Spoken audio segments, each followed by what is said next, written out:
இது ஒரு விழிப்புணர்வு வீடியோ தான். வீடியோ வந்து ஸ்கிப் பண்ணாமல் பாருங்கள், கடைசி வரைக்கும் பாருங்கள் சரியா. நேற்று சாயங்காலம் வந்து எனக்கு வந்து ஒரு மாதிரி தலை சுற்றிக்கிட்டு எப்படியோ இருந்தது.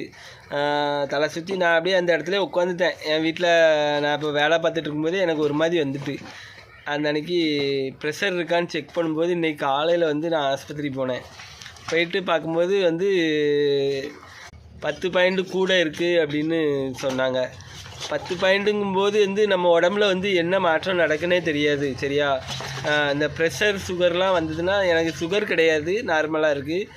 ப்ரெஷர் மட்டும் கொஞ்சம் கூடியிருக்குன்னாங்க. ப்ரெஷர் வந்தாலே மனுஷனுக்கு வந்து ப்ரெஷர் வந்து வரவே கூடாது. அது லோ ப்ரெஷர் வரவே கூடாது, ஹை ப்ரெஷரும் வரக்கூடாது. நார்மலாக தான் நம்ம உடம்புல இருக்கணும். ஏன்னா எதுக்கு சொல்கிறோம்னா, நான் ஒரு இடத்துல பார்த்துருக்கேன். ஒரு பையன் வந்து டீ குடிச்சிட்டு இருக்கும்போதே கீழே விழுந்துட்டான். எப்படி இருக்கும்?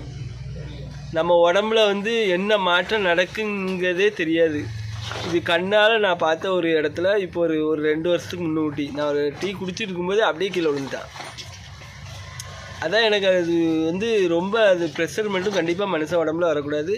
ப்ரெஷர் அந்த தலை சுற்றல் வந்தாலே முதல்ல வந்து என்ன எதுங்கிறத முதல்ல போய் செக் பண்ணிடுங்க ஆஸ்பத்திரியில் சரியா. என்ன வேலைனாலும் போட்டுட்டு, நமக்கு வந்து நம்ம உடம்பு தான் ஃபஸ்ட்டு. நம்ம உடம்பு நல்லா இருந்தால் தான் என்ன வேலைனாலும் பார்க்க முடியும். உயரங்களில் மட்டும் முடிஞ்ச வரைக்கும் ஏறாமல் கீழே நின்று வேலை பாருங்கள். என்ன வேலைனாலும் சரி, இந்த ப்ரெஷர் இருக்கவங்களுக்கு வந்து உயரம் வந்து லாய்க்கப்படவே செய்யாது சரியா. வீடியோ தொடர்ந்து பாருங்கள். வீடியோ பிடிச்சா லைக் பண்ணுங்கள், கமெண்ட் பண்ணுங்கள், என் வீடியோ ஷேர் பண்ணி விடுங்க. நன்றி, வணக்கம்.